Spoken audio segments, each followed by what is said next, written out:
bit of football here. Just a little bit, not a lot. If you insist. I do insist because we're entering into, I know it's not that fun around here right now because when the coaching carousel starts to involve you in involuntarily, it's a weird feeling. It is. It's odd. It hasn't happened here in a long time. Yeah, I understand that's kind of what Rhule was alluding to, and he's like, it hasn't happened around here for a while, but this is just what happens with success. Like, this is what happens when your coach is good. People want to take him. People want to hire him away. Yes. If you have good coordinators, people want to hire them away. Dana Holgerson's name was mentioned for the Oklahoma State job when that first opened, and then you haven't heard a single thing about it.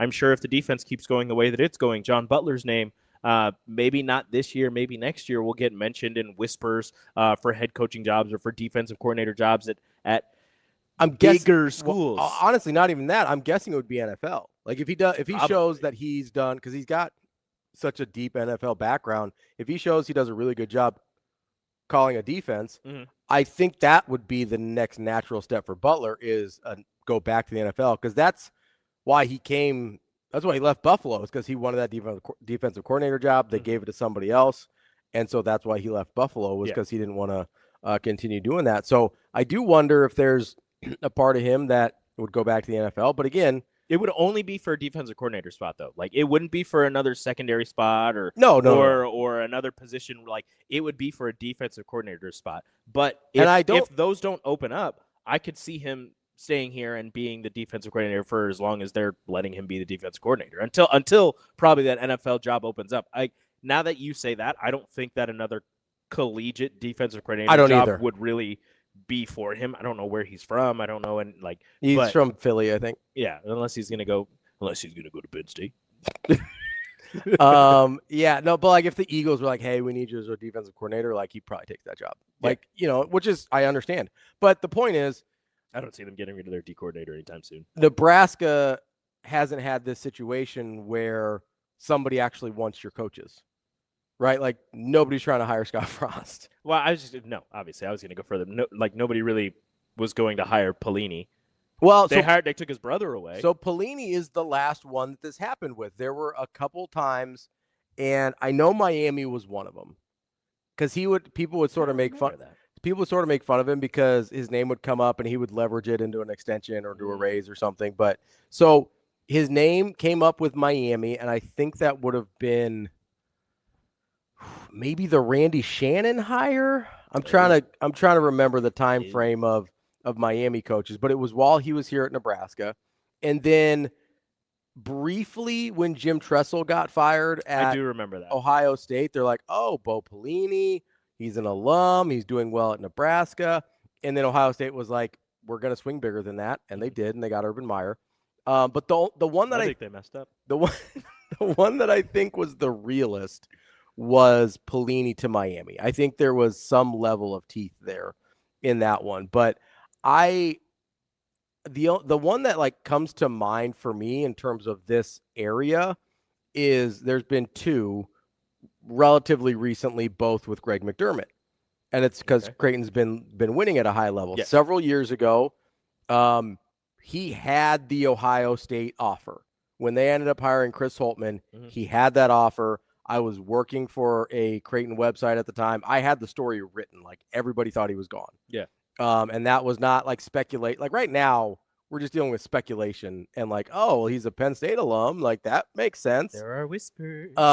There's nothing that we know. Greg McDermott held a press conference to tell people he was staying at Creighton because he had the offer, right? Same thing with Notre Dame a few years ago. Had the Notre Dame offer and decided, hey, we're going to stay here at Creighton. Mm-hmm. But again, while that's especially at Creighton where you don't have there are conferences that are bigger with more money and things like that, where the Ohio State one was scary because it's hey, that's Big Ten money. That's football money. Mm-hmm. And so you're they can definitely pay him more than Creighton can pay him or whatever, right? But that's the only one recently, because it's not Nebraska volleyball is such a good job. Nobody's leaving that job for another job. I was about to say, who is the last Nebraska, just all the sports, who is the last Nebraska head coach, you can even drop it down to assistants, to get hired away somewhere else. I know that there's been some assistance, but like head coaching wise, I can't think of anybody who's been Dave Van Horn. Oh yeah. I think Dave Van Horn. That long ago. Yeah, so it's 23 years ago. He left in 02, 01. And that was his alma mater. Yeah. And a much better job. SEC baseball program. Like that's a much better job. It's a very good job. That's the only one I can think of where a sitting Nebraska head coach was poached by a bigger team or considered a better job. Because football's just fired their head coaches. Yeah, football has fired all their head Basketball's coaches. Fired their head coaches. Correct.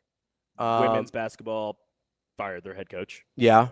Volleyball, he retired. I would say Pettit retired, Cook retired. I would say there's usually had 4 head coaches ever. Also, like, what's the better job? Like, find me the better job than Nebraska volleyball, you know? Like, I'm pretty sure. There are 2 that I would put on par with Nebraska, and that would be Stanford and Penn State. But Stanford doesn't have the support. Like, in terms of the history, they have it. But in terms of the support, if you've ever watched a Stanford volleyball match, there's nobody in the crowd. Not even close. So it'd be Stanford and Penn State, probably. Those are on par. Like Texas. It was the Al Golden hire for Miami is when is 20. Oh, I do remember that. Yeah, when Al Golden got the job. But yeah, like there's first of all, there's not a better volleyball job in the country than Nebraska. So nobody's leaving that job for their own free will. And that's been the most successful program, right? So, like maybe if like Iowa came knocking and Mark Manning was like, it's pretty good, or Penn State came knocking but he loves it here, right? He loves it. But like that would be the only one who's been successful enough that they're like, there are clearly a couple better jobs. Yeah. Like Iowa and Penn State are I think Oklahoma State's really good. Like there's a few jobs that you're like, hey, if they came calling, like you probably at least take the phone call. That hasn't been the case for most Nebraska sports. And I think you can make the argument, and I know recent history matters here. I think you can make the argument that Nebraska is currently a better football job than Penn State. I think that argument can be made. And part of that, hear it. So part of this is expectations. I think expectations are one of the considerations in a job we don't think about enough. Because a job can only be as good, I think, as how achievable the expectations are. So the 2 variables in that are how achievable and what are the expectations. The how achievable is all the things we always talk about. What kind of recruiting base do you have? What kind of finances do you have? What kind of facilities do you have? What kind of NIL do you have? What kind of support within the administration do you have? What kind of fan support do you have? That's the achievable part. The expectations part can blow the achievable part out of the water, or they can make it make a lot of sense, right? I think Penn State does have a lot of those things, although I do think it's harder to recruit there than people think. Getting to Happy Valley sucks. Yeah. And Happy Valley sucks. I would not. Never been. I've heard horror stories from everybody that's been there. So that's the thing. I haven't ever been either. I have no desire to go. Everybody I've talked to, I have none whatsoever. You know you want to go to a whiteout. You know you want to go. There's just one. I went to several. It was all my college years. It's just high school for you. Didn't have a lot of diverse school experiences. Just saying. No, but like, I do think getting kids to Happy Valley is a little bit harder than people realize. If you look at the recruiting rankings for Penn State, that would sort of be reflected in this, because I do think James Franklin is actually a very good recruiter. And some of the metrics in terms of, he recruited to Vanderbilt, so that's my point. Like, he recruited and won at Vanderbilt. Like, you have to be a good recruiter. The fact that he went from Vanderbilt to Penn State. Well, still, you have to remember where Penn State was. I know, but not a lot of people wanted that job at the time.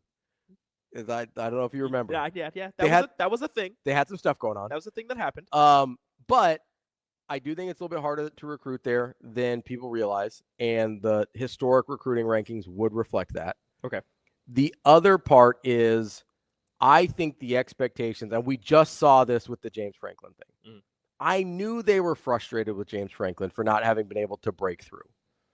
I didn't realize their expectations were so crazy that they're like, yeah, we're looking. I mean, there's been reports out there that there were boosters just waiting for an opportunity to fire this guy.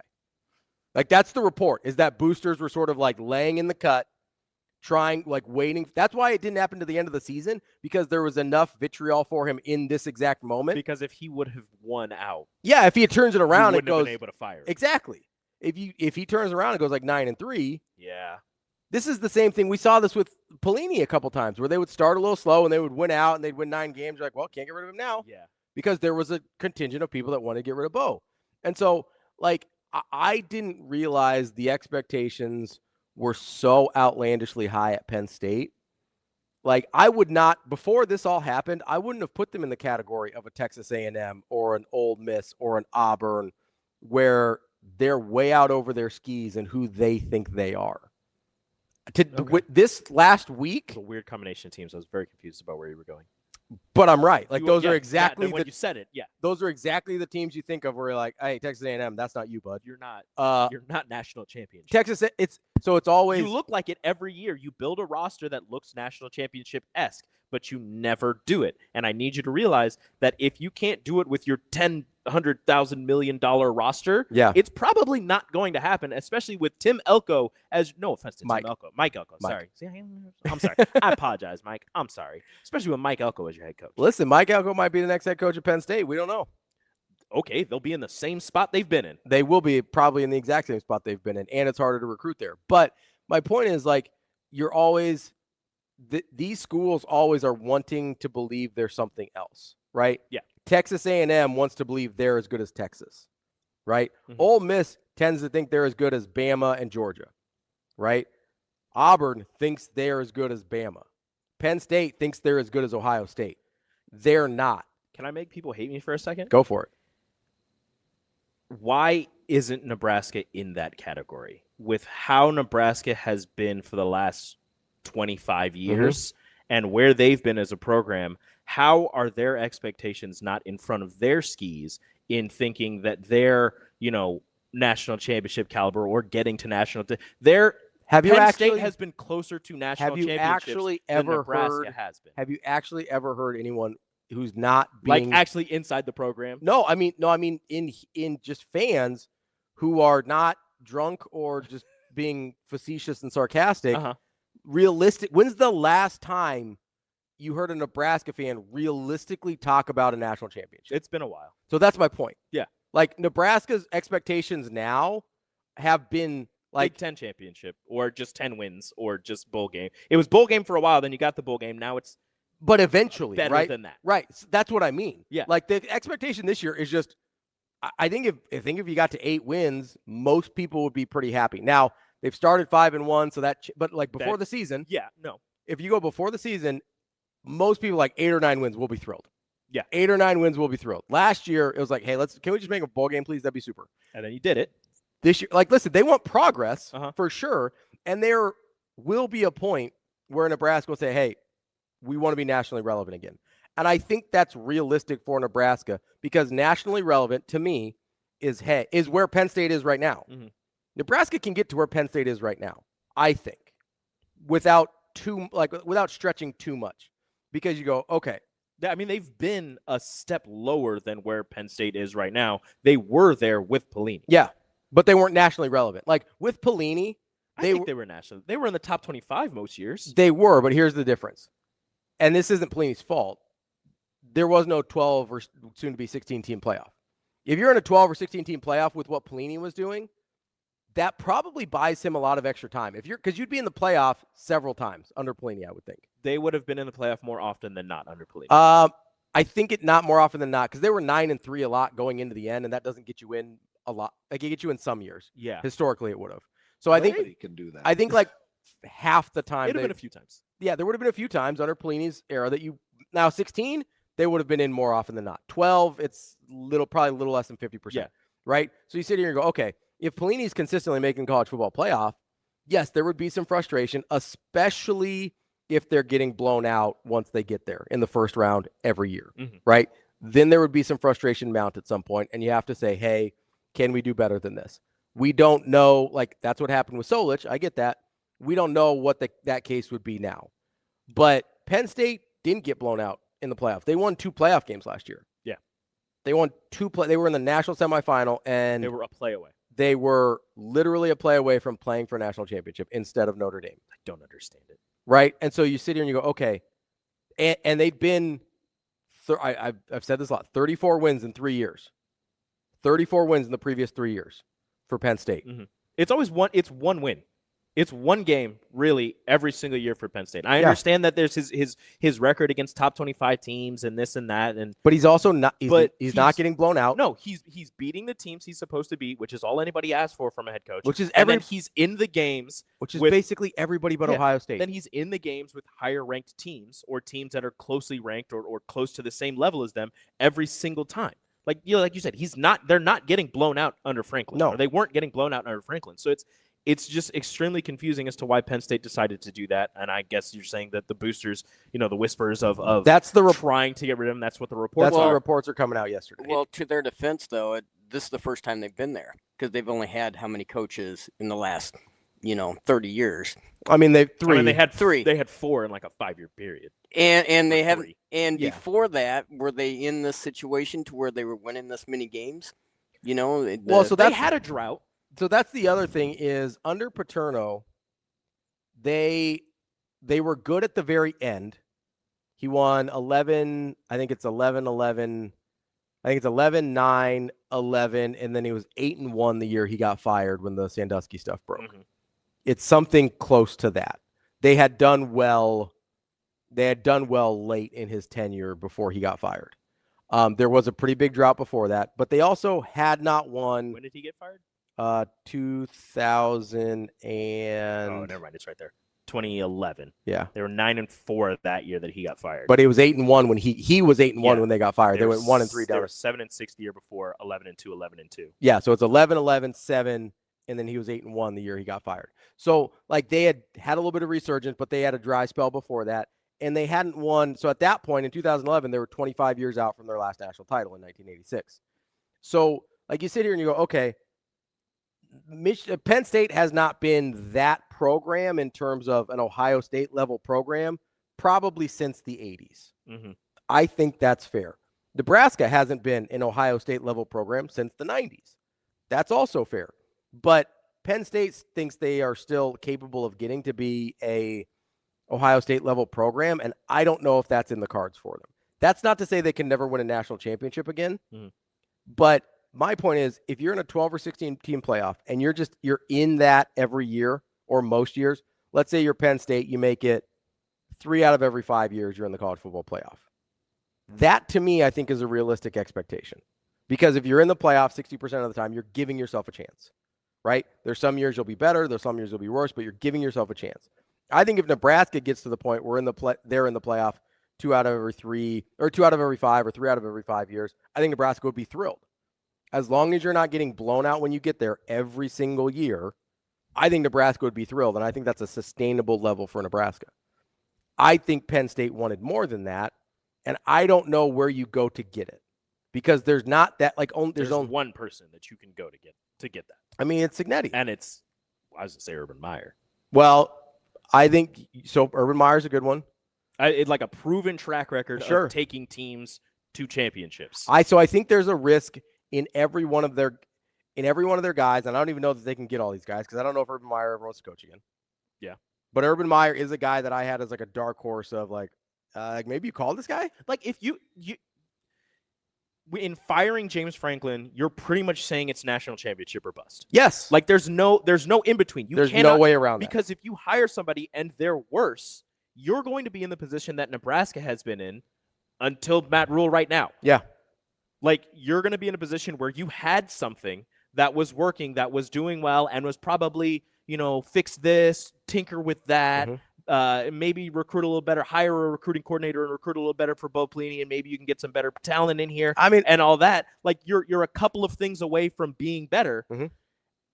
And instead of doing that, you just burned it all to the ground and decided to start over. Mm-hmm. And if you decide to start over and you're in the dirt, like, you have a problem. Yeah. Because then you're going to be looking back at it, and James Franklin's going to be sitting there, looking for his media or other head coaching job because that's part of his contract. I mean, he's going to be sitting there in his house drinking wine and just like, you shouldn't have fired me. I think James Franklin's going to be coaching somewhere next year.